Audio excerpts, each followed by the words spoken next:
of July in the year 2020. I need a haircut. Dr. Kaufman does not. I got a haircut. I got a room specifically so I could do this, and we still almost couldn't do it. But here we are. Dr. Kaufman, I appreciate your time once again. What's going on? Well, Richie, my barber fits in my suitcase, so I never have short for a haircut. Nice. But I'm at a very high altitude, and it feels like my face is going to pop. Oh wow, yeah, I've suffered through that myself.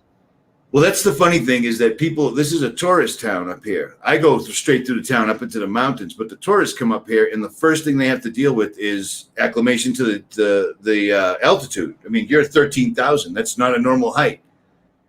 And the first thing you see in the second, third, fourth, and fifth are signs that say, Ouray, Colorado is mandatory mask. The law is in effect. Wash your hands, stay 6 feet away. It's absolutely ridiculous, and people are doing it, man. That's a great point, because those masks are going to amplify the altitude sickness. Right? And altitude sickness sucks. It hurts. I drink a ton of water to abate it, but it still happens. Right. No, it could be serious, actually. So it's not just a nuisance for everybody. For some people, it can become more serious. Here's a good one right here. Joe Kermachi says, indeed he does. Indeed he does. Dr. Kaufman rules. Did you go live last week? No, I didn't. All right. So it's been a 2-week hiatus. So there was a lot of questions building up. Well, then I'm going to get right out of the way. Unless you need me to pull something up, have at it, man. No. I'm good to go. I mean, I had my vacation and I'm restored, and I have new people in my life, and so I'm ready. You look restored, and I look like shit. Plus my hair. Look at this. I don't know. I've never had these before. Oh man, that's like boring. It's like the Hasidic Jews have the payas. Oh, there you go. There's another rumor to get going. Sweet. I just can't find a place that'll cut my hair without me wearing a face mask, so I'm just gonna have Mike Decker do it. Yeah, you gotta maybe put an ad for a barber to come to your home or something. But I'm not home, so that's come to your Airbnb or your hotel. Airbnb. I don't even know what that means. I know you're staying at all those luxurious. Oh yeah. Maybe come to your tent. Yep. Tent cutter. I don't know if I can lift this up without tipping everything over. This is what I've been in this room for 2 hours. And that's the mess I've created thus far. Oh, excellent. Is that going to get you a clean fee on the way out? No, it shouldn't. It's just all cameras. I'm just trying to download everything right now. So, all right, start with your list, and I will get out of the way. All right. Well, we have our first question from Jason Baguli in Augusta, Georgia, otherwise known as Disgusta. I think you'll know what I mean. Okay, Dr. Kaufman, do you know of any treatments for the neurological condition of focal dystonia, specifically embouchure dystonia for musicians? So I thought this was a really interesting question, because I also play the saxophone and I know exactly what an embouchure is. So far, some of the main research I have found has been from neurologist Dr. Joaquin Farias on the topic. Well, I'm not sure. I've not heard of Dr. Farias. But dystonia is when there's increased motor tone from the brain that causes stiffness in the muscles. And I think this could be from a variety of conditions. It certainly could be related to heavy metal toxicity, most likely from vaccines. It could be related from other nutritional problems or deficits in nutrition, or from dehydration.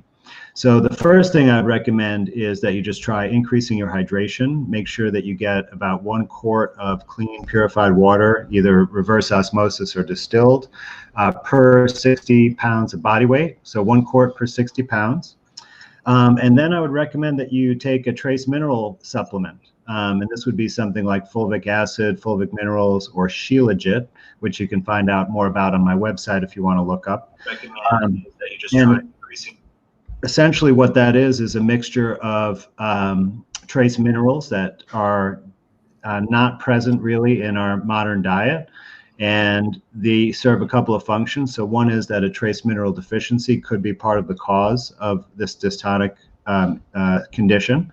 And then secondly, if there are any toxic metals, the correct trace metals will come in and displace those because they're favored by your body, and so they'll kick out the toxic ones and allow you to eliminate those ones while supplying the right cofactor for the molecules in your body. So I think I would just try those two things: increased hydration and a trace mineral supplement, and see if that improves the condition. If you need further guidance, please don't hesitate to reach out to me for a consult. Let me remind everyone that you can find me on andrewkaufmanmd.com. And that's where, if you go to andrewkaufmanmd.com/RFB, you could submit questions for future episodes, or if you go to my website in general, there's lots of other information, and you can contact me for consultations and other reasons. And let me also remind everyone that I'm not giving out medical advice here. There's no doctor-patient relationship implied or inferred. And I'm just giving my opinion and giving out information for your entertainment purposes during the show. All right, so we have our second question of the day. This one is from Victor Tika in Sweden. I love getting international questions, and I have a few to share today. So Victor writes, "Hey, Dr. Kaufman, I would love to hear your thoughts on the carnivore diet, all meat diet, and why do you think this plant-free diet cures autoimmune disease?" Well, that's a good question. So I'm not sure actually that it does cure autoimmune disease. There may be cases like that, but in my experience, I've not tried it or heard of it being tried for that purpose. But I would definitely like to learn more. If you have any articles on that, please send those to me. I think a carnivore diet can be healthy. I think many different diets can actually be healthy for a particular person for a particular period of time. I think it's important, though, to realize that conditions over our lifetime change. And while one thing may work for us for a period of time, it may be that in the future conditions change and we may benefit from changing our diet. And I think a carnivore diet is one type of diet that can be healthy, perhaps in the long term, or at least for a given period of time. I think one of the biggest mistakes that people make with the carnivore diet, in my opinion, is that they don't include organ meats and collagen-rich parts of the animal. So if I were to, give anyone advice on a carnivore diet, I would say, eat the liver and other organs, and definitely, eat the feet and the joints and the skin. Because that gives you additional nutrition. Although I know there are some people who just eat ribeye steak and seem to be healthy, at least for a period of time. It's important when you do a carnivore diet to have meat that's raised on its natural food source. So for example, for beef, that would be grass, and I would recommend 100% grass-fed, because sometimes they would actually fatten up the cow right before slaughter on supplemental feed, which would be like corn and soy, and that would ruin some of the nutritional quality of the meat. When the animals eat the commercial grain feed, there are several problems that develop. One is that they don't make the same fat profile. They tend to make more pro-inflammatory fats rather than the saturated fats, which are the healthiest. And then also the cows make vitamin K2 from the vitamin K1 found in the grass. And when they're fed with corn and soy, they can't make K2, so they won't provide that essential nutrient. And then the other big thing is when they don't eat their natural food source, they have a lot of digestive problems. So often they need antibiotics to help them from getting sick and be able to digest that unnatural food. So I would say, very important to make sure that the meat that you do eat is raised on its natural food source. So that would be like 100% grass-fed or pasture-raised animals, not cage-free or anything like that. They have to be raised in the pasture. Best if you know the rancher who's raising the meat, then you can know exactly how they raise it. And if they are good, they should allow you to come visit the ranch and look at their operations. Maybe not, maybe they would only have certain days set aside for that, but if they're skittish about that, then you have to wonder if they're hiding something. Okay, I hope that's enough detail about the carnivore diet. So let's go now to Ross in Manchester, England. And he writes, "Hi, thank you very much for helping us so much." You're welcome. "My knee has ripped cartilage in a football accident," and I think he means soccer, right? "The doctor said I had a lateral femoral condyle, maybe epicondyle. Also had torn lateral meniscus. Had arthroscopy surgery. It still hurts, and doctor says it's moderate arthritis and will get worse. Can I repair my cartilage and condyle and recover, please? If so, how do I do this? What can I do, please? Thank you. Yes, absolutely. So what you need to do is probably 2 or 3 things. One is do a little bit of cleansing, because when your body tries to heal but it doesn't have the right raw materials, it can end up moving toxins around and putting them at the site of the wound, trying to repair it. And this can lead to chronic pain conditions. So what you want to do is provide the right nutrients to repair your knee, and at the same time do some cleansing so that your body can get rid of any toxic materials that it put down there temporarily to repair the knee. So you could do the cleansing part by, once again, increasing your water intake to 1 quart per 60 pounds of body weight. And then I would suggest increasing your bowel movements to 3 a day for a period of time. You could also do daily enemas for this purpose, and that will provide a route for the toxins to be released. And at the same time, you want to start supplementing with collagen-rich foods. I think most people prefer to use bone broth for this purpose. And you can make bone broth with beef, pork, chicken bones. Chicken feet are really good to make a collagenous broth. And the key thing is that when you put this in the refrigerator, that it's nice and gelatinous, then you know it's good, and you just drink a cup of this a day. And I would estimate, give it 1 to 2 months to completely heal, because you may be way down on the collagen. It takes a little bit of time to replete it and for the healing to take place, but I think that probably will help quite a bit. So good luck with that, and let me know how it goes. All right, we have another Swedish question from Stockholm sent by Anders Tegnell. I live in Sweden and would like to be out in nature without worrying about tick-borne encephalitis. I'm a healthy person on a keto carnivore diet for 2 years and never get sick. Should I skip the TBE vaccine? God bless. Well, that's great that you have maintained your health for 2 solid years. Good to hear, and that you must be eating a clean keto carnivore diet, as I described earlier. So that's a good thing. I don't know about this vaccine specifically, but I don't believe that tick-borne illness is really a sure thing.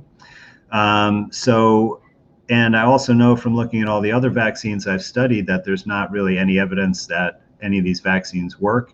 Certainly, tick-borne encephalitis would be a pretty rare condition, and it would be next to impossible to do any clinical trials with it, because there just wouldn't be enough cases to see what's prevented. So I think it's a pretty safe bet to go without it, in my opinion.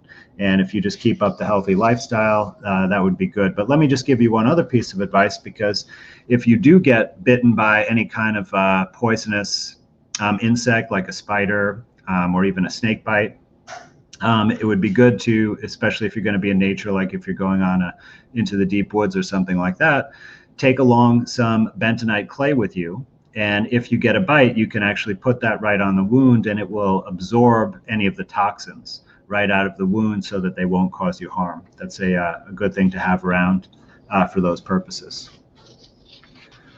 Okay, next we go to Trip Smythe in Southern California. I just have to interject. You have been accused of having an alter ego known as Dr. Awesome. Put that out there in case you missed it while you were reading, and I will once again digress. Oh, I thought it was Dr. Crushman Bear was my alter ego. Oh, no. Well, that's your alter ego. And apparently the maids can't see through the glass because they're standing right there. I'm looking at the back of their heads while they're smoking cigarettes. Whatever. At any rate, go ahead, do your thing, brother. Maybe they're listening to the show. I don't think they are. They're masked up. Cigarettes with smoking through a mask. Oh, excellent. For safety. At any rate, go ahead. All right. So Trip Smythe from Southern California. He writes, thank you, Dr. Kaufman, for all your great work. I have a disseminated case of coccidioidomycosis. Now, that's a tough one to say. Valley fever. And I'm wondering if you are aware of any organic antifungal that could replace the itraconazole that I have to take for the rest of my life. Oh my gosh. Thanks so much. P.S. I wasn't sure if my email went through. Okay.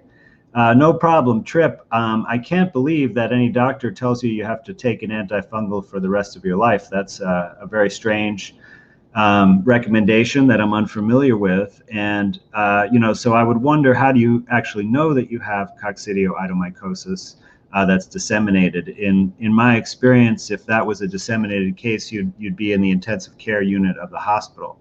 That generally illness occurs only in people who are very severely immunocompromised, like with AIDS or from chemotherapy, or some other very, very serious illness. So I'm not sure if that isn't really an accurate diagnosis in the first place. However, if you do have an illness like this, I think that the most appropriate way to deal with it would be the Candida cleaner protocol, which involves turpentine. So if you go on vitalitycapsules.com and download the free Candida cleaner report, that's like a 20-page document that outlines the protocol and lots of other information about turpentine. I suggest you take a close look at that, and that should be the kind of thing that could get rid of just about any fungal infection. So hopefully that's helpful. If you need more advice, please, this is definitely the kind of thing that would merit a consult. Okay. Next, we have Clint Petrie from Las Vegas. Dr. Kaufman, can you give me any advice or point me in the right direction on how to make any improvements with pulmonary fibrosis? It is no longer idiopathic, but diagnosed as autoimmune pulmonary fibrosis. I'd say that actually those are really the same thing, because neither one do they know what the cause is. So idiopathic, or, we used to call that idiopathic, but idiopathic just means there's no known cause. They haven't any idea which autoimmune disease that it is, but that's what we got. My wife is currently using 3 liters of O2 to maintain a mid to high 90s on the oximeter. So this is definitely a more complicated kind of situation. Pulmonary fibrosis is like basically scarring of the lung. And so I think a consultation would really be required to make sure that we would hit all the appropriate angles. But if you're unable to do that for some reason, or you just want to deal with this on your own, you could also try the Candida cleaner protocol that I just mentioned for the previous question, and that may have a significant benefit, but there would probably be other things that would be more specific that I can't really talk about without having more information. So good luck with that one, Clint. All right, next we have Natalie from Whittier, California. What vitamins or supplements do you recommend for children? So excellent question, and I definitely think about this because I have 2 kids of my own who are 8 and 11 currently. And I think the more important than any vitamins or supplements for your children is, what are you feeding your children? So it's really important to feed your kids good quality, clean food, not processed typical kid food like, macaroni and cheese and chicken nuggets and those kinds of things, but you want to feed them clean food. I do think it's good to feed kids meat, especially meat that's collagen rich, and meat that's cholesterol rich. So like, for example, for my children, it's a little bit challenging. I can't get them to eat liver or things like that. I did feed them a brain frittata one time, but it's not a regular meal.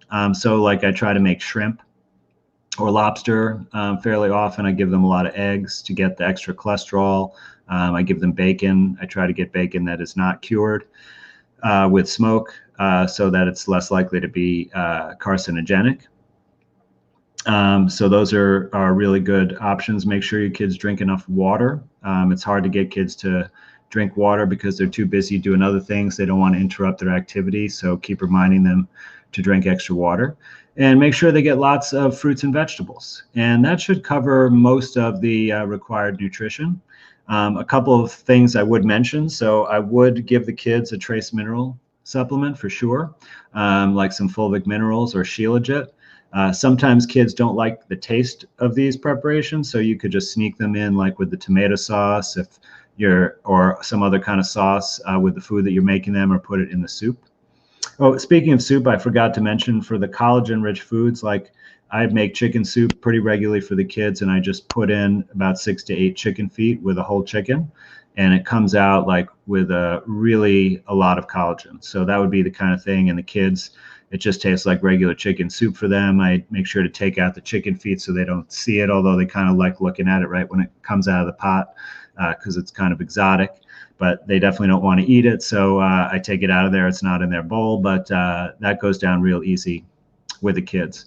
So aside from the trace mineral supplement, the only other thing I would really recommend on a regular basis is to supplement some vitamin D if you live in a cold climate during the winter time. And then you might consider adding some vitamin K2 if you can't get them enough grass-fed beef, because that's really important for bone growth as well. And everything else would be occasional, like you can have some vitamin C on hand. It's definitely not bad to give them vitamin C on a daily basis, especially if you get the powder that doesn't have any other ingredients. But I don't believe it's necessary, but you could have it around like for acute illnesses like colds and such that can help them resolve quicker. So hopefully that's enough information about the children. I like questions like that for sure. Okay, next we have Palmer in San Jose, California, who asks, what's the best treatment for BPH, which is benign prostatic hypertrophy or an enlarged prostate, causing severe restriction to urination? Is surgical or steam reduction of the prostate ever indicated? So I don't think surgery is really necessary to deal with this problem. I've had several clients who I've given some information and they've had really good results. So what is really going on here in almost all cases that I've found is that the prostate is very, very close to the rectum. There's only a thin tissue membranes basically between them.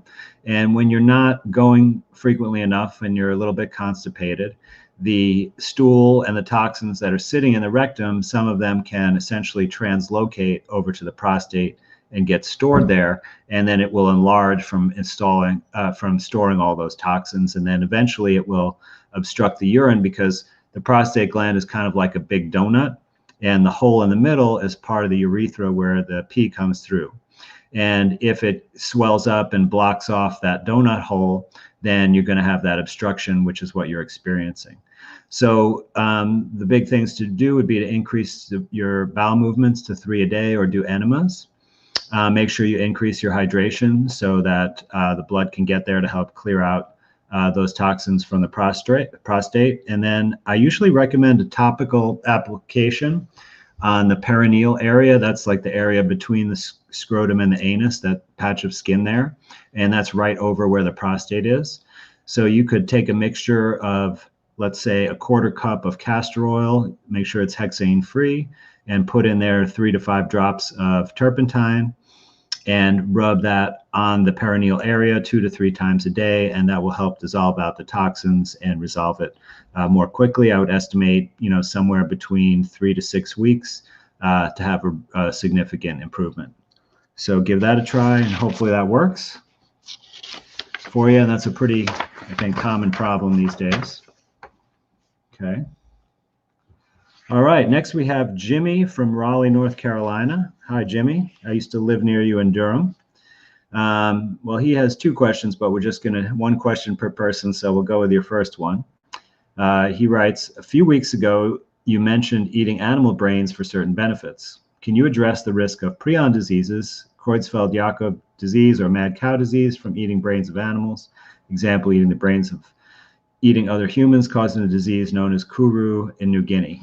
Yeah, so this is something I was always interested in, but after doing a little bit more research, I don't think that prions really exist as in terms of an entity that causes disease.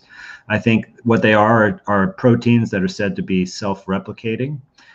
So they're, can't really be classified as a life form because it's just a molecule. It's not contained in a membrane or a cell like other organisms. So it's kind of a strange thing. But if you look, for example, at the mad cow issue, which was in England back, 20 somewhat years ago, 30 years ago, what really caused the mad cow symptoms was the use of an organophosphate pesticide that they were dipping the cows in to deal with a minor pest. And those chemicals are known neurotoxins. And what they did was they used too much of it and penetrated into the nervous system of the animals and causing them to behave erratically and then die. And then there were some people who ate the meat of those particular animals and got the toxin from the meat and also had toxicity from it. But I don't see any studies that showed anything like Koch's postulates or any solid evidence showing that these prions cause a disease. In many cultures, it's actually quite common to eat brain of other animals. I think talking about cannibalism is a separate issue. So eating human brains or any other human parts, there could be untoward consequences and certainly not culturally acceptable. So I won't consider that too carefully. But for example, in Mexico, they routinely eat cow brain, and you can get like brain tacos and brain enchiladas. I had them at a Mexican restaurant in Northern California not too long ago. I believe they also eat brains in China and other Asian countries, and there hasn't been any outbreaks of diseases. So I wouldn't really be worried about this. Okay. All right. Well, you definitely eat some crazy stuff, man. You're not afraid. Well, it's so weird because like every culture, right, eats different parts of the animal. And in Western culture, we've come to like really only eat the least healthy parts of it, right? Like the skinless, boneless chicken breast, for example, is the epitome of basically sacrificing all the good nutrition of the animal to just eat the pure protein. So I often try to broaden people's culinary perspectives on this. No doubt. Some of the stuff's pretty good, actually. Okay. Oh, this is one I was excited about. So Jessica from Michigan, Dr. Kaufman, not a question, but an offer to help with a cookbook. So this fits right in here. As I'm a professional chef and have been making bone broth, sauerkraut, kombucha, and other healing things for years. If there's some other way I can assist you, I'd be happy. God bless you, especially for taking charge on sussing out your medical rights. So, well, you're so welcome, Jessica. And I would love to actually collaborate with you on a cookbook of some sort. So I would encourage you to just get in touch with me through my website and just use the regular contact form as a general question or research contribution. And just try to write in there, that your cookbook offer, or send me a message on Facebook or something like that to get in touch and let me so that we can make plans to do this. Because I think it would be really helpful if I could put something up to offer people, since so much of the time I recommend eating some of these exotic foods that people don't know how to cook or prepare. So it would be great to have them all in one cookbook. So I look forward to that. Thanks for the offer, Jessica. Now we have someone named Purgatory from Pine Bush, New York. I had a copper IUD for 2 years, but had it removed about 3 years ago.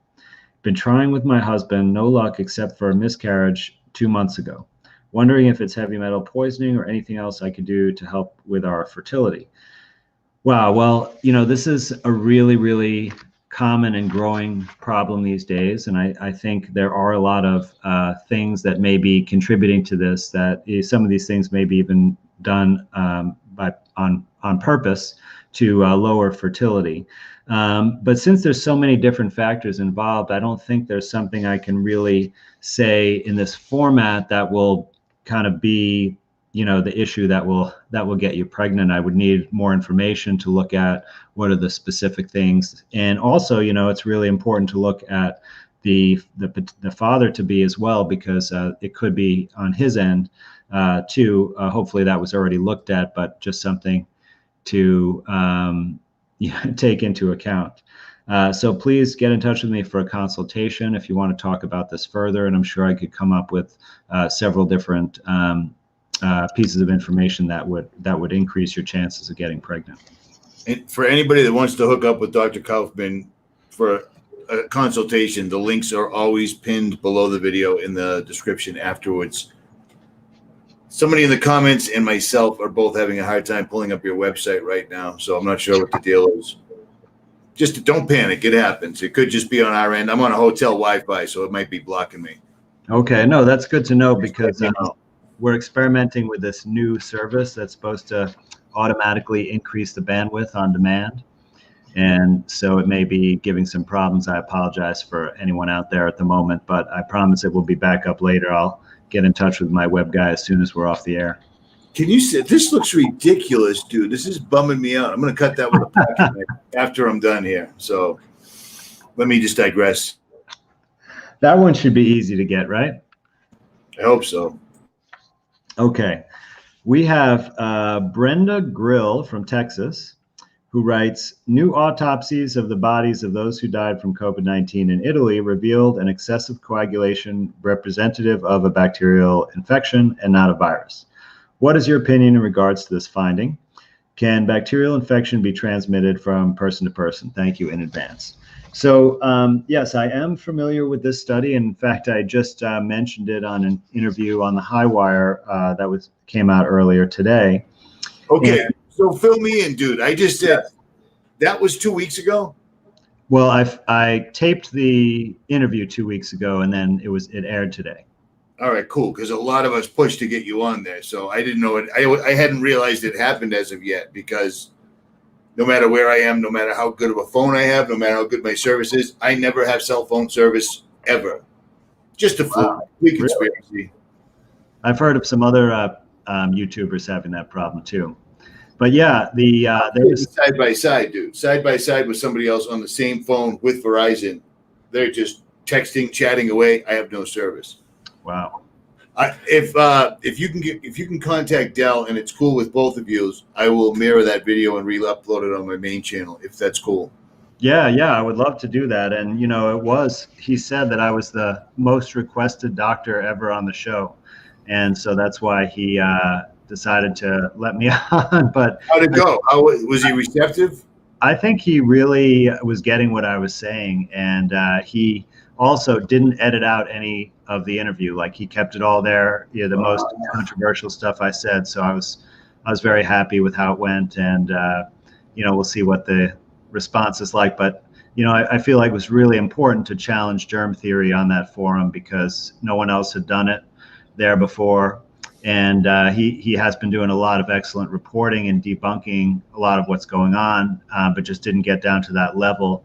So it was really a great opportunity for me to reach that audience, with that kind of framework, because the germ theory idea for me is the most important aspect for our future, because as long as germ theory stays alive, they could just hit us with one new disease after another. But if we can show that this, germ theory is really a debunked theory and it's not accurate and it's not driving disease, then people will never have to worry about another infectious disease again. And the globalists will have to go back to the drawing board and come up with some other plan. I believe. I mean, before the only saving grace about COVID popping up is I believed everything they had been telling us, and now I understand. I understand way more than I ever thought I would. I don't even, exosomes. I say that word an awful lot, and it bums people out, man. You know what I mean? I thought if they could hit us with an aerosol spray to make everyone sick, they'd do it all the time. They do it all the time. It's a hell of a lot easier than taking down buildings and starting wars, and etc.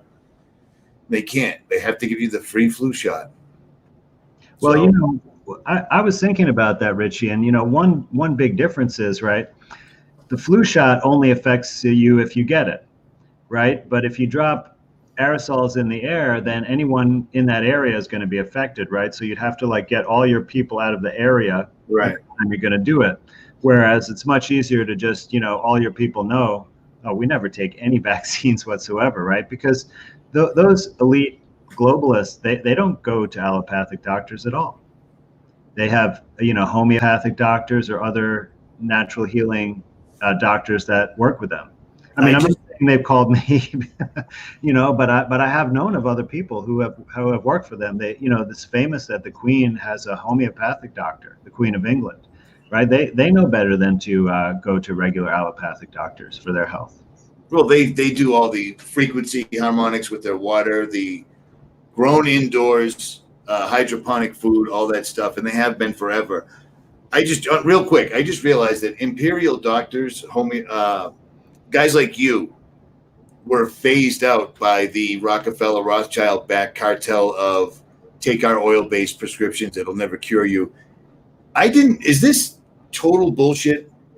Is it against the laws of the AMA to actually cure somebody as a doctor in the United States? Is that real?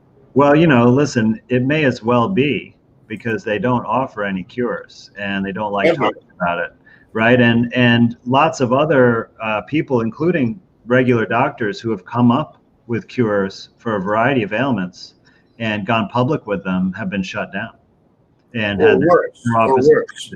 Yeah, or worse, exactly. I mean, Royal Rife is a famous example. It was curing people from cancer. This was quite a while ago, and his whole offices were raided, and his equipment was destroyed, and he was so down and out after that. Who knows what kind of threats they made to him? He just devolved into alcoholism and gave up his pursuits toward the end of his life. Very sad. But we have a few people who stuck around, like the Gerson Clinic, an excellent clinic with great results for many people with cancer. The original Dr. Gerson was kind of run out of Texas and eventually, I believe, closed up shop. But after he passed away, his nurse opened up a clinic in Mexico to carry on the tradition, and they've been going strong ever since. It's been quite a long time, and so there are some success stories out of this, but it's really difficult to go against the grain. I didn't mean to jump in and mess up your flow, but I did want to ask you that because I've been listening. I can at least listen if I can't upload videos on the road because I download them. At any rate, do your thing. I'm out. All right. No, that was helpful. Okay, so I don't know. Did I answer the question about the autopsies?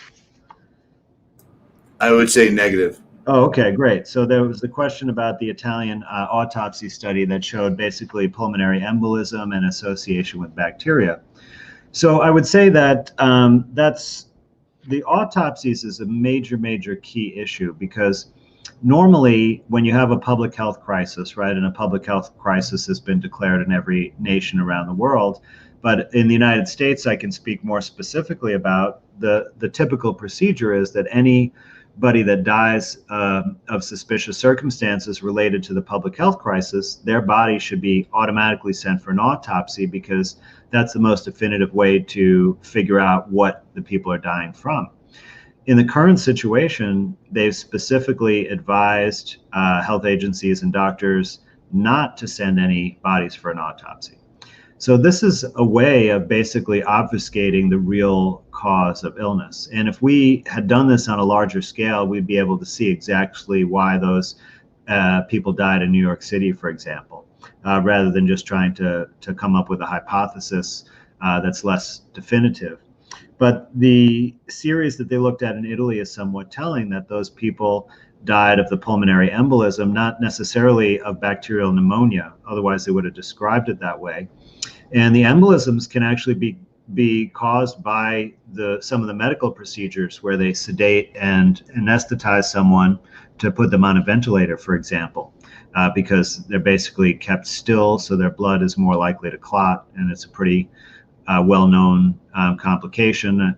They even usually give blood thinners to prevent that, but they're not always successful. So that could certainly be, the most likely cause. I don't think there's any evidence that what you would call a bacterial or what is commonly called a bacterial pneumonia is contagious.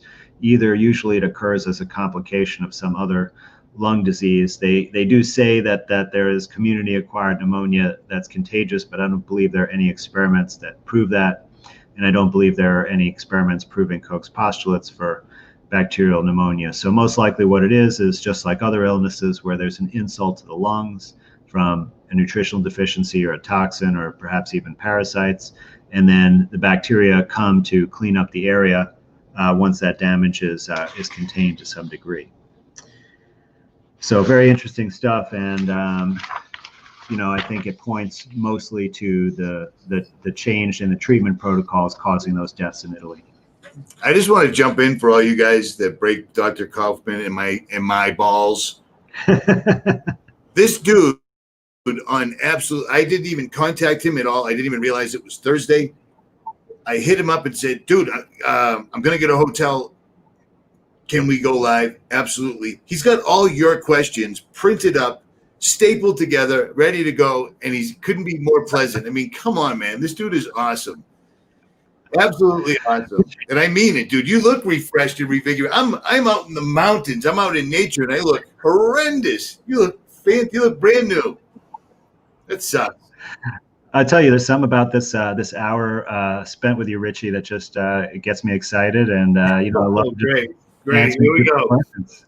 And here come the homosexual videos. Oh yeah, without a doubt. It's all good. I'm used to it. It's all good. At any rate.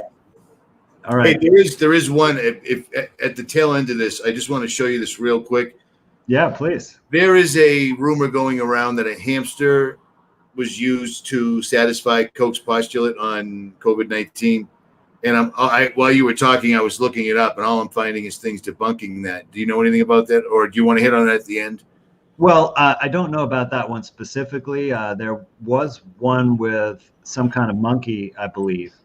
But some of these studies, all the ones I've seen are highly problematic, because what exactly are they putting into these experimental animals, right? In order to show that there's a disease that may be caused by a microorganism, first you have to purify out that microorganism, and then you put that into the experimental animal. And that part has never been done. They've never purified out the infectious particle to even put in the experimental animal, so it's not clear exactly what they're putting in the animal. And I'll tell you, in my humble opinion, at this point in the game, if they do come up with something like, look, we've done it, I wouldn't believe it at all, because this entire thing is a hoax. It's been months and months and months. There's no pandemic. There's no pandemic. It's just, and they're using doubles. They're using all sorts of wizardry and old CIA tricks on the public, and it's working. One day, Surgeon General says, don't wear a mask. The next day he says to do it. We've got minutes worth of Dr. Anthony Fauci sitting there casually saying masks are simply symbolic. They don't do anything at all, blah, blah, blah. And yet here we go. In the middle of summertime, you're going to pull this shit, and people they're taking it. No problem.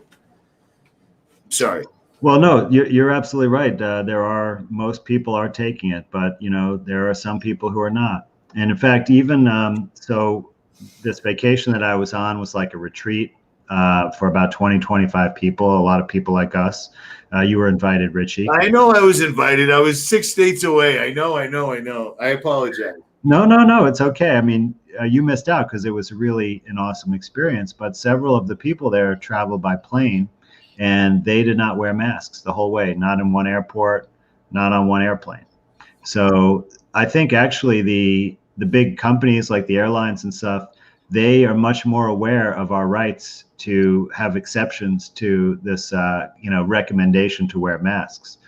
So it's really interesting how that can work out, but they were not alone. They saw other people doing this. So I think it's a really good sign that more people are resisting. I wanted to pull out my phone, but I didn't, and I should have. The people that were on vacation, Ouray, Colorado is it's considered the Switzerland of the United States. I mean, you're way up in the mountains. There's a alpine forest I just drove through and videotaped for all my subscribers. There's a family on vacation. The they're sitting on a bench in front of an old country store. She's taking a picture of her family, which is totally normal, except they're all wearing masks and sunglasses. So she's literally taking a picture to remember this time in their life, and you can't see who the hell those people are. Where am I? Like, what happened? It feels like I'm on a whole nother planet, dude. It's a trip. It's an absolute trip.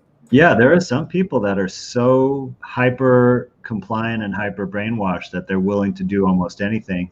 I wouldn't be surprised if they're sleeping with a mask on, and they'd probably put down a $500 deposit to be first in line for the vaccine. right? But we should appreciate these people that are so invested, in that, because perhaps they can teach other people something. Because looking at a family posing for a snapshot to remember, their family trip with all masks, right? You can see such ridiculousness in that. It makes you just want to take your mask off and put it right in the trash. It's, So it's maybe great. the extreme people will have that effect on some of the people in the middle of the road. Well, before we went live, that email that I told you about from that person with very strange credentials, he touches on that. So I'm going to send that to you. Just check that out after you're done. All right, I will. It's strange. And it is definitely a ritual. At any rate, go ahead. Okay, so I think we have Sandra Peterson next from Richland Center, Wisconsin. Got fibro over 25 years ago. I'm going to assume that means fibromyalgia from slipping on black ice. Interesting. So it was caused by an injury. That's not the typical pattern, but certainly possible. Got lidocaine shots and felt better for a few years. Got breast cancer, had surgery, chemo, and radiation. Fibro came back harder. Now have fibro, chronic pain, and chronic fatigue, and other issues, neuropathy, anxiety, OAB, etc. I have times when I sleep all night and doze all next day, many times for 3 to 4 days straight. Why does this happen? Well, Sandra, it seems like actually all your problems are from the same thing, which is a lot of toxicity in your body. And it seems like it keeps building up and these things keep coming back, and they're basically ways of your body is trying to deal with managing or getting rid of the toxicity. And so what I would say is that you need to do some serious deep cleansing. I would be a bit more aggressive and give it some time. When there have been other clients with similar issues that I work with, they took some extra time to cleanse before they could safely take turpentine without a cleansing reaction. So for you, I would definitely do the full Candida cleaner protocol with 4 weeks of cleansing before you try the turpentine. But I think that's definitely the way to go. If you want a more detailed protocol that's individualized, you can definitely get in touch with me for a consultation. Many of the clients with fibromyalgia that have worked with me have had excellent results. So I think that's definitely the way to go. Okay, next we have Kimberly Thomas from Ogden, Utah. Her question is, what can we do about the 5G radiation? I have heard it affects the cells, which causes too much iron in our blood. What can we do for that? Also, how can we protect ourselves? Thank you. Well, good question. And I'm not sure about the iron in the blood, but I've seen an old study that was declassified from the CIA on 5G frequency radiation that shows that it impairs the mitochondria's ability to use oxygen. And that's really the most important thing, because like the oxygen comes from the air, goes through our lungs, into our blood, and then when it gets to our cells, it goes to the mitochondria, because that's the part of the cell that actually uses the oxygen for metabolism to make all the energy. So if it's blocked there from the radiation, that is a serious problem.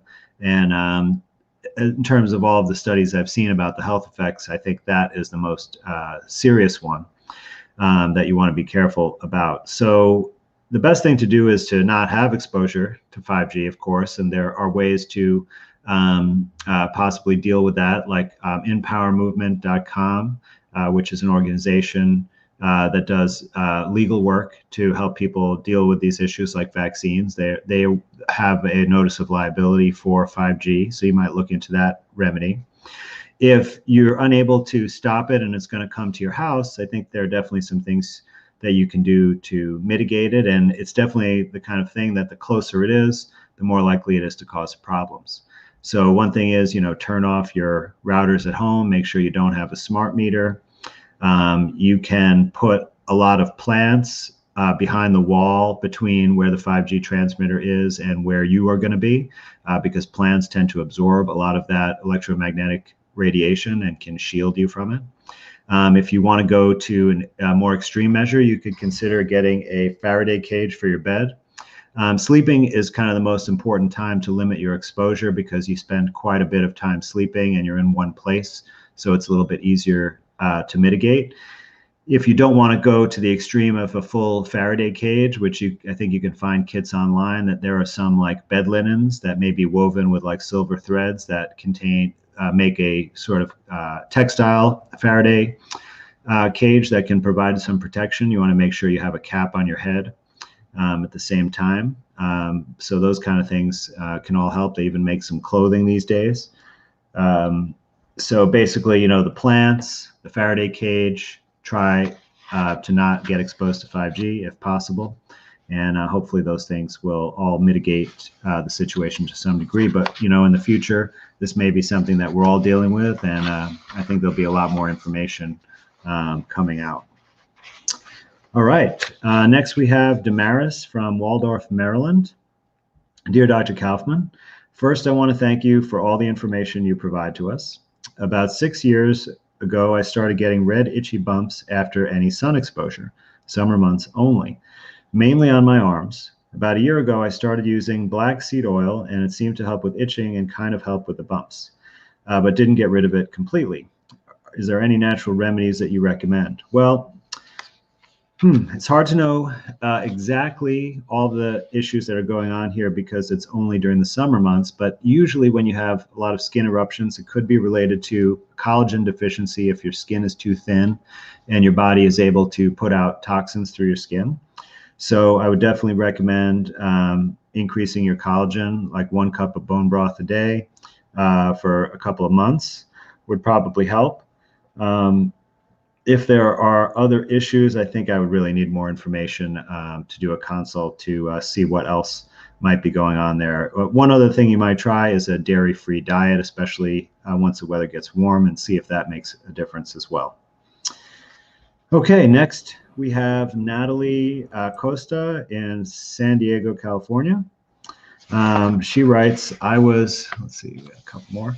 I was prescribed steroids in suppository and topical forms for an internal hemorrhoid flare-up. I decided not to take either of them. How can I heal it or at least calm the pain?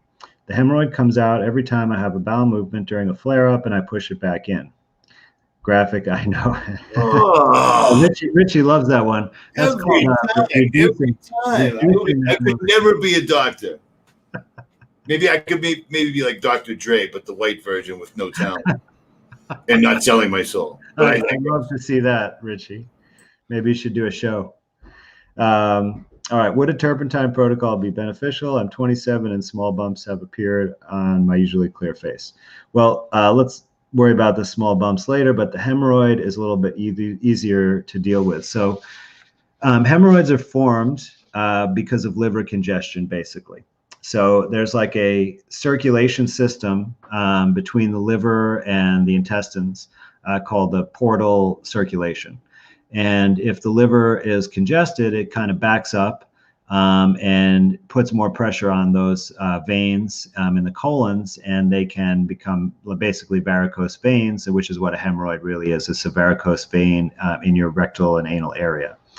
And so that's really what the cause of the problem is. So that's what you want to reverse.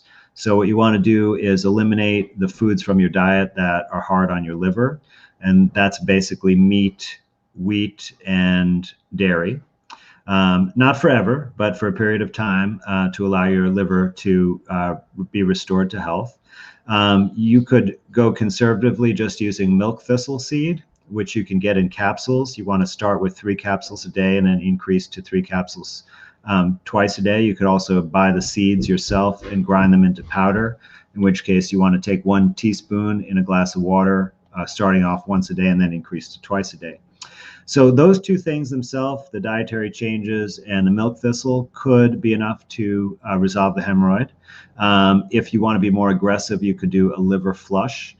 And if you can request that through my website, and my assistant will send you the protocol for the liver flush if you want to try that. And then the other thing to do would be also to, once again, fortify yourself with collagen, because the blood vessel walls are made from a collagen matrix. And if you want, once the pressure goes down and the hemorrhoid blood vessel can shrink back down, you want it to be able to repair itself. adequately so that it's less likely to recur in the future. So doing a few months of collagen supplementation would help with that. So that's a good question because, hemorrhoids are a common issue, and it's good to talk about because a lot of people can benefit from that. So thank you, Natalie, and thanks for grossing out Richie. It's always fun.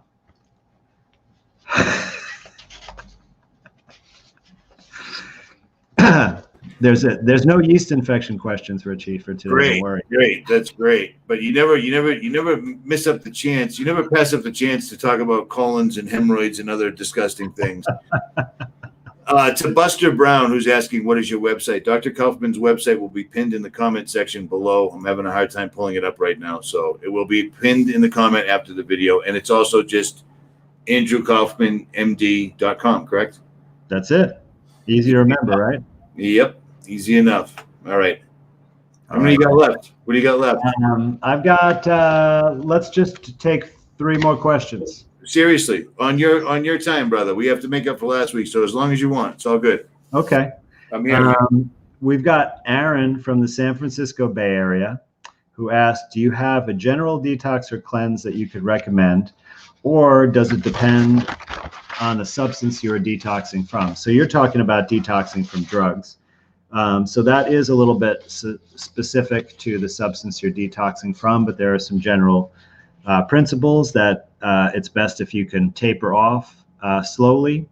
But if you can't do that, then you want to basically prevent complications. So if it's opioids, the dehydration is the big thing from vomiting and diarrhea. So you want to control that.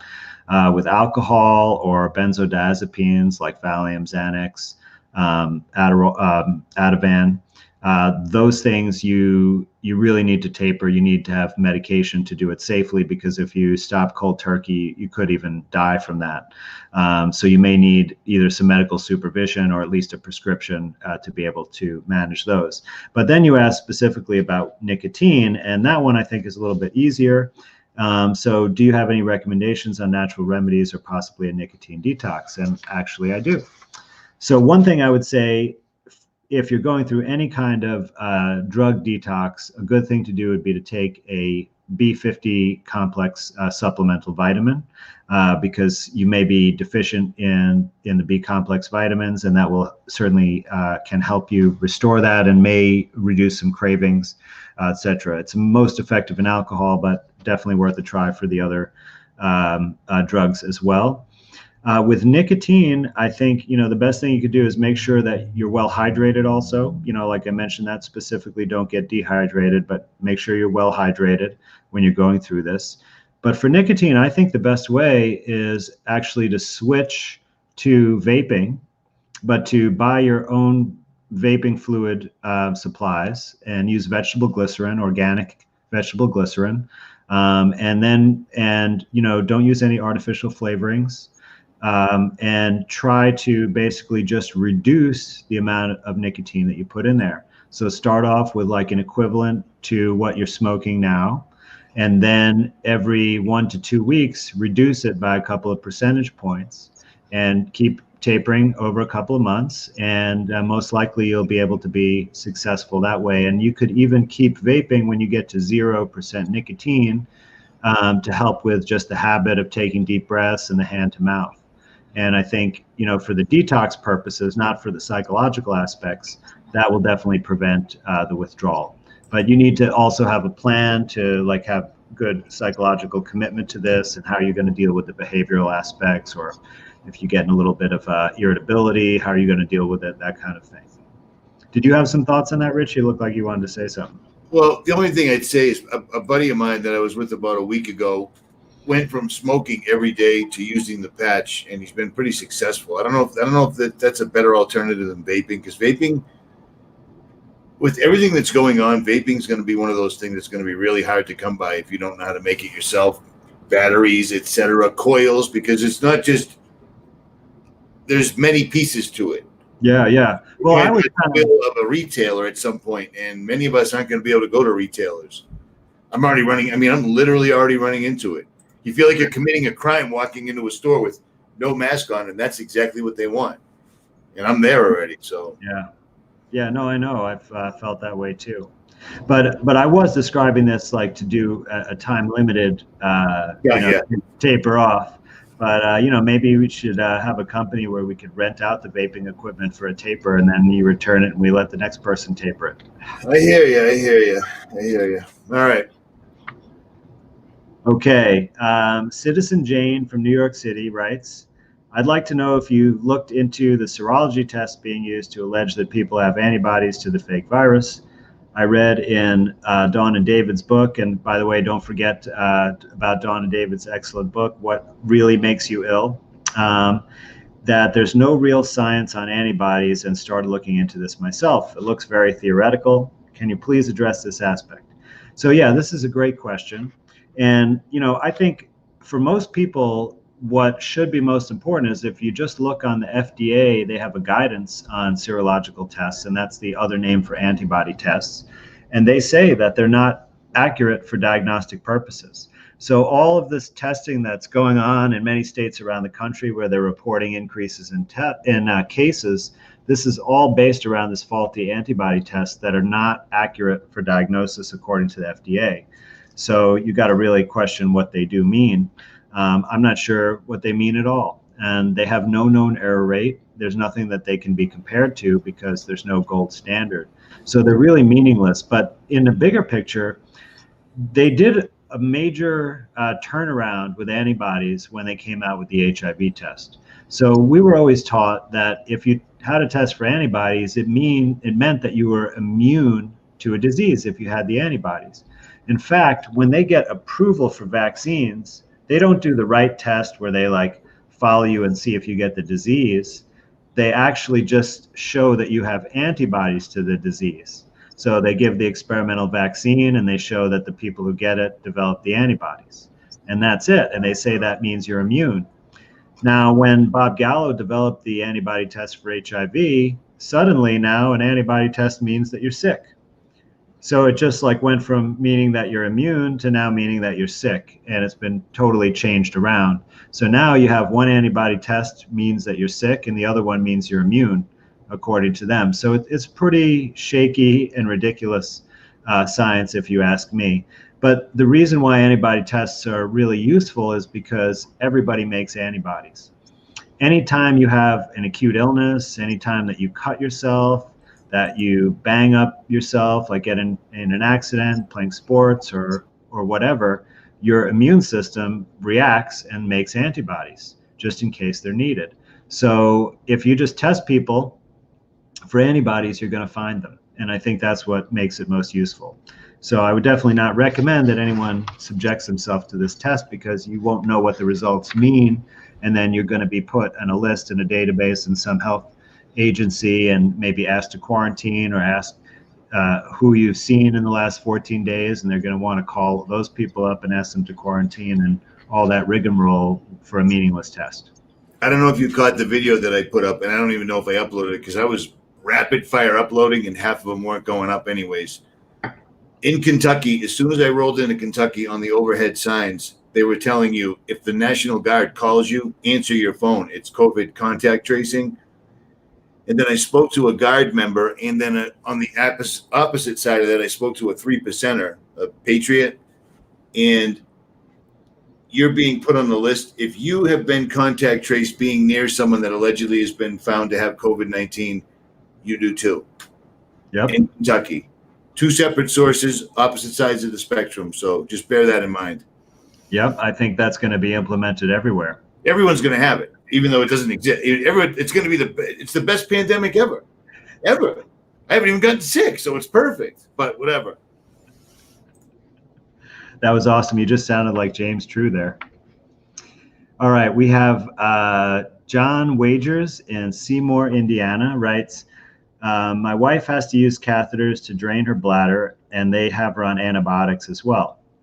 They say scar tissue narrows her tube. Is there any way to heal this where she doesn't have to rely on catheters? Well, this might be a little bit of a tricky issue, but I do think it's possible to heal.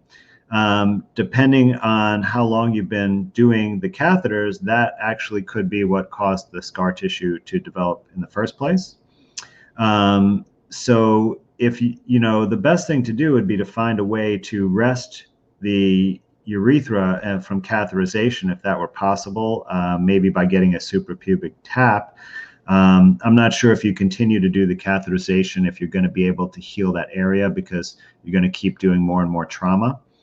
But the thing to do would definitely be to supplement with collagen, because that's what those tissues are made of, and you want to give your body the raw materials to let them heal. You also want to make sure that you increase your hydration and your bowel movements, because any of these urinary problems are often related to constipation. So that could be a big factor. If you want more specific customized advice, or if these initial measures are not effective, I think this is another one for a consultation. Okay, let's get that one. Oh, okay. Here we have a question from Saudi Arabia, from Matthew Sensoy, who writes, I have Barrett's syndrome. I think he means Barrett's esophagus, which is a cobblestoning appearance of the esophagus, and hepatitis C. Please advise how to get off Nexium and also repairing the scarred esophagus area. I've had Hep C for 20 years now. So I would say Hep C is not a real thing. Like, there is no hepatitis C virus that causes problems. If your liver is healthy, like, in other words, you don't have a fatty liver, or you don't have elevated enzymes, or you don't have jaundice, then I would just forget about the hepatitis and just assume that your liver is just fine. In terms of the other issue with the reflux and the Nexium, so the Nexium is a proton pump inhibitor, which is the most potent type of medicine used for reflux. And actually, if you look closely at the long-term data now, it looks like the proton pump inhibitors actually increase your risk of esophageal cancer, and may actually be what's causing the Barrett's esophagus rather than the reflux itself. So this is quite an interesting turn of events, because when I was in my training, they taught me that actually the proton pump inhibitor would prevent these conditions, but now it looks like it hastens those conditions. So it is really important to get off of it. It can be very challenging, because if you have been on it for a while and you stop it cold turkey, you're going to get the most severe reflux you've ever had in your life. So I actually went through this. I took a medicine like this for about 20 years before I learned that it's causing all these problems, and I decided to get off of it. And it took me almost a year to get off of it. I tried the cold turkey at first, and I had reflux so bad that I basically felt like I had acid vapors coming out of my nose, like I was snorting, like hydrochloric acid, like a dragon. It was just awful. And I had to go back on it, and I had to like double or triple the dose to get control of it. But I think, so I wouldn't recommend cold turkey. But what I would recommend is that you start to slowly taper, and you could even do it once every 4 weeks. Maybe try to decrease the dose by 10 to 25% every 4 weeks, and see how you feel. If you get some breakthrough reflux and you can tolerate it, try to tolerate it the best you can. Some things that can help with just the symptoms of reflux until you conquer this issue. What happened? Oh, I was trying to silently answer a question right there. Oh, no way. Richie, could you ask the doctor if he thinks? And I was just going, you're asking the wrong guy. Go ahead. I didn't mean to disturb you. Good, go.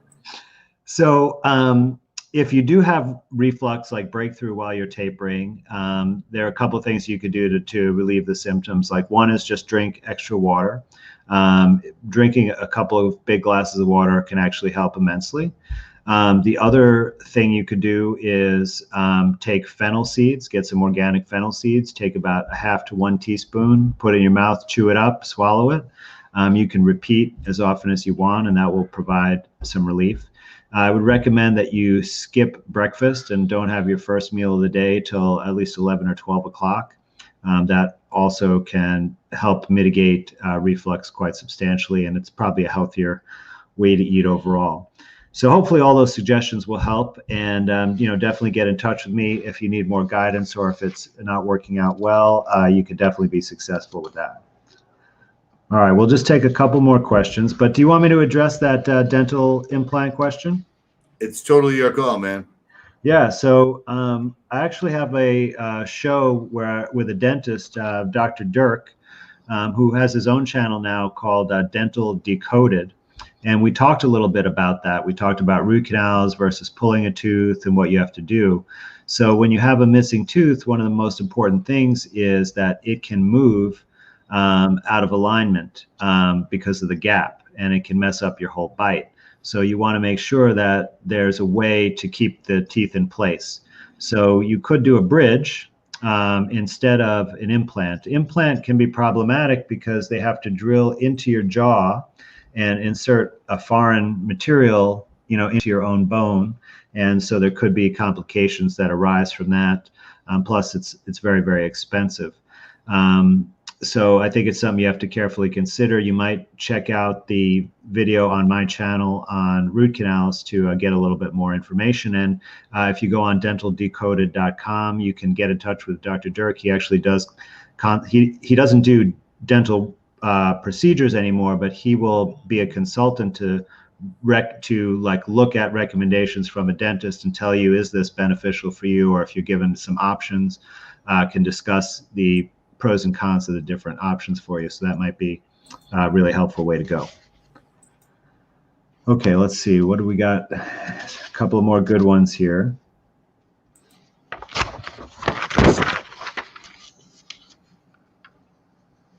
Okay, so we have one from Andrew in Brisbane, Australia, who writes, "Hello from Australia. Just wanting to know your opinion of what they call hospital-acquired Staphylococcus infection is, considering germ/terrain theory." Good question. And so we're talking about like antibiotic-resistant infections, I think is what you mean, and hospital-acquired. So you got it while you were in the hospital. So this actually fits quite well with terrain theory because we're not talking about your regular Staphylococcus that lives on your body and causes no problems all the time and actually helps you survive.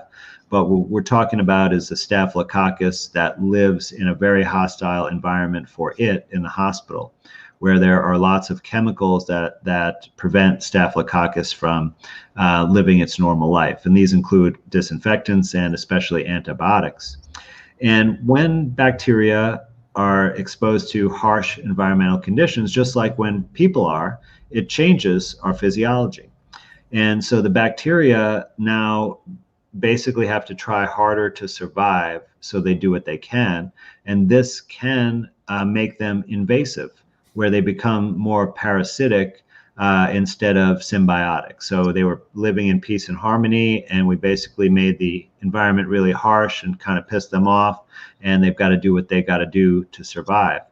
And most of the times when people get these kind of infections, it's when they have things sticking in their body and staying there, right? Like IV catheters, feeding tubes, breathing tubes, urinary catheters, all those kinds of things, which actually damage the terrain in the body. So you have a combination of this organism that's been modified by a harsh environment, and then you have terrain that's been damaged by these invasive procedures, and that leads to these infections.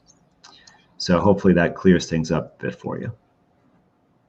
Okay, Nathan Slanicka from Colorado Springs asks, how do you recommend getting a doctor's note for flying on an airline regarding not wearing a mask? Do you give out those? Well, no, I don't give those out for a couple of reasons. One is I'm not practicing as a doctor.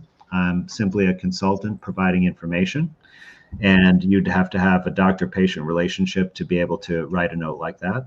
But also, you don't need a note like that. According to HIPAA, which is a federal law that protects your privacy, you don't have to give any medical information out to anyone that you don't want to, including for the purpose of flying. So you just have to tell them that you have a medical condition that prevents you from wearing a mask, and they're not allowed to ask what that condition is either, and you have no obligation to tell them. And that's all that you need to fly successfully. So I know several people have done this recently. It should not be an issue. In fact, I think if you look at any of these large corporations that are dealing with the public now, I think they all have internal policies to recognize that their customers have a right not to follow these recommendations, which, by the way, are not laws. They're only recommendations or guidances from the government. So, for example, floating around on the internet right now is an internal document from Walmart that instructs all their employees that if a customer refuses to wear a mask, that you should allow them to continue shopping. So I think all the major airlines and the airports all have this information. TSA has this information. And I think they'll respect you in almost all cases without any fight. Hot Springs, I believe that's in Colorado, also sent that out to all their county and city employees. Exact same thing. They can't mandate it. The only way they're enforcing this whole bullshit mandatory mask thing is because when you try to go into a corporation or a store, those are the ones that are actually giving this mandate teeth. You can't come in here without a mask. Well, actually, I'm acclimating to the seriously, the altitude, and I have asthma. And when in just 1 week's time, the signs on the front of the stores went from mandatory mask, blah, blah, blah. In the bottom, it said, and if you don't have one, we'll assume you have a medical condition. Well, that little asterisk on the bottom is no longer on the signs I'm noticing. So Right. take that for what it's worth. And Yeah. I find it strange that some jerk off keeps leaving. I'm saying that in the kindest way possible, but some jerk off keeps leaving a comment saying we're not talking about face masks. We've been going at it for an hour and a half. I think we've said quite a few things, and the comments are telling you everything you need to know. Don't wear one. It's bullshit. But I digress. Yeah, well, it's really interesting because last week I was going with a friend to buy some art supplies and wanted to go to a local place like to support, a small business owner that probably had their shop closed down for a while, want to help them get back into business. So we went to a local place and they were really rude and kicked us out. And I didn't force the issue because we were in a rush. But I looked into it a little bit more, and what I've learned is that any store that keeps their doors open to the public is actually not private property for the purpose of public access. So they may be owned privately, but they can't refuse to do business with you just based upon a whim, because since they open their doors to the public for everyone. Well, So- somebody's already emailed me a copy of the actual letter. And several people have said it in the comments that small mom and pop shops are getting fined for not making patrons wear face masks. Right. I mean, this entire thing is completely fabricated out of whole cloth. So all of it is illegal. People keep referring back to their my Fifth Amendment and this whole thing's bullshit. This is an enormous takeover and it's working rather well. There's only a few of us and they're shutting us up rather nicely. Yeah, well, I think I don't think my YouTube channel is going to last much longer. Welcome to the club. Welcome to the club. I just heard Black Scout Survival, he's got about 400,000 subscribers, which is a good sized channel. And he's so close to knowing what's going on, but he's not. So I made a video kind of trying to push him in the right direction, like, hey, let's actually use our numbers while we're allowed to. And he's like, I put up a video and YouTube actually demonetized it. Dude, I have 2 channels with 530,000 subscribers that they demonetized a year ago for no reason. Like, I didn't even do anything wrong. They just said, yeah, we don't like you. This will make them stop making videos. But it didn't. But yeah, I mean, soon enough, they'll shut us all down. It is what it is. But I'll tell you, the face mask thing, in a week's time, the amount of pressure they're applying on store owners and such.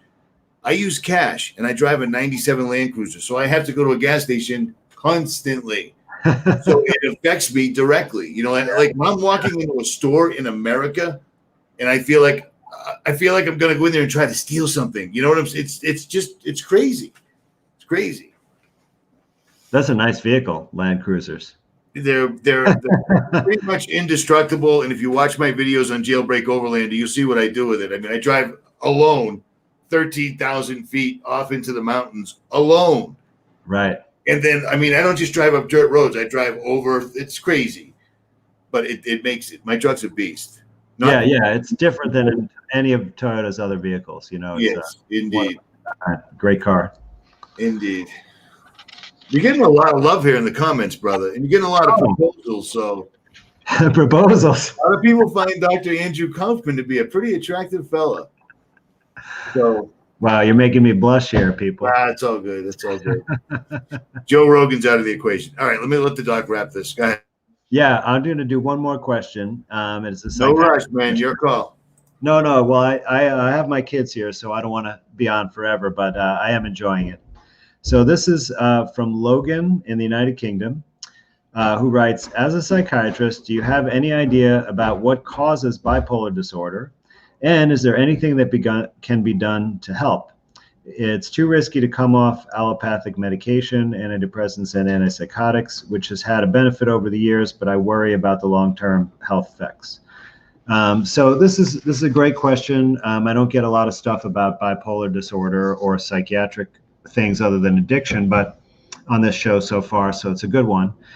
I think bipolar disorder is very misunderstood and overdiagnosed. There's been a strategy to call many things bipolar disorder to be able to prescribe those drugs that you mentioned for those conditions because they're extremely profitable. And there's been big scandals, even investigation by the Senate Finance Committee on this issue. And there have been several big professors who have been found out to been making lots of undisclosed money from the drug companies promoting their drugs and promoting like bipolar disorder in children and things like that. So the first question I would be, for you, Logan, is do you really have bipolar disorder, which is characterized by having manic episodes? And that's a period of at least 5 days, technically, but it's usually longer, where basically you would be totally insane. You would either end up in a jail or in a mental hospital. You don't need to sleep. You're doing highly pleasurable or productive activities all throughout the night, like could be, going out and engaging in promiscuous activities, going on shopping sprees, cooking everything in your house, all kinds of stories like that. You have so much energy, you don't need to sleep. Everyone around you realizes you're totally crazy and is trying to get you to go to the hospital or do something, and that's a real manic episode. So if you have those, then you have bipolar disorder. You don't need to ever be depressed to have bipolar disorder, actually. And most of the people that I've ever seen in my career with bipolar disorder never had depressive episodes. But it certainly is possible that you have both. So these drugs definitely do have very severe long-term effects. Antidepressants have been shown to shorten your lifespan, and antipsychotics have been shown to shorten your lifespan. So you definitely want to try to get off these medications if possible. There is some interesting research implicating cured meats, like meat sticks and like salami and things like that. And they may have some association. It's quite an interesting finding.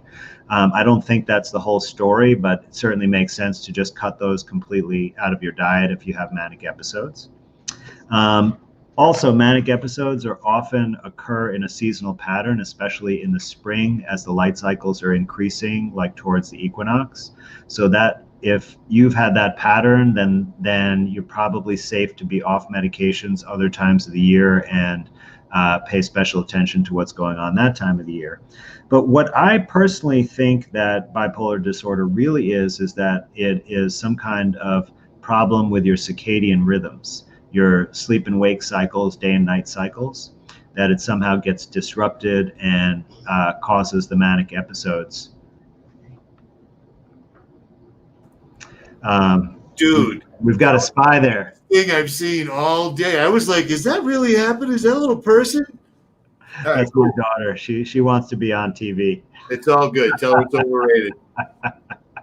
That's awesome. My bad. Oh, no problem. So it's really important that you maintain a good sleeping pattern. Like people, if they're sleep deprived, they often precipitates manic episodes. Like I've seen many times, like college students around finals time when they're staying up late to study, for example, they'll end up in a manic episode. So you have to really monitor your productivity and don't push yourself too far. Make sure that you get good sleep. If you want, more individualized advice to see could there be a parasite issue or some other issue going on in your particular condition, please get in touch with me for a consultation. But that bipolar thing is really a fascinating disease, because I don't know if you've ever seen someone in a manic episode, but it's like it's the most intense kind of person that you could see, like, in any state. It's really overwhelming. Like, it's like a person just takes up this huge space, and like you feel like you're in their field if you get near them, and the speech that comes out like kind of pushes you back, like you're going into a strong wind. It's really interesting to see someone like that. I'm sure it's not necessarily pleasant when you're that person, but maybe for a while it is, until you go over the top. All right. It looks like you need to go because your kids are calling. We've been at this for an hour and a half. Everything you need to do to get a hold of Dr. Andrew Kaufman will be pinned in the comment section below, and he will take care of you. He just helped out somebody that I know recently, and that blew up in my face because every time, no good deed goes unpunished. No good. You're on vacation, and I ask you to help this guy out, and then he turns out to be whatever. Anyway. No, I don't mind at all. Like, anytime I can help someone, it's it's a good thing. We all need to help each other these days. You got a lot of love from all over the world, man. All over the world here. So we pretty much hit every nobody from China. Because they were all a language barrier there, Richie. Perhaps, or a censorship barrier. We'll say a big ni hao ma to all of our Chinese friends. I was going to say that, so I'm glad you did first. At any rate, if the creek don't rise and the good Lord's willing, we'll be back next week. Doctor, once again, thank you for your time. I appreciate it truly. All right. Well, thank you, Richie. It's great to be back. All right, guys. Richie from Boston, Dr. Andrew Kaufman, his YouTube channel, his website will be pinned in the comment section, as well as the link to leave comments for next week. Richie from Boston, Dr. Andrew Kaufman, we are out.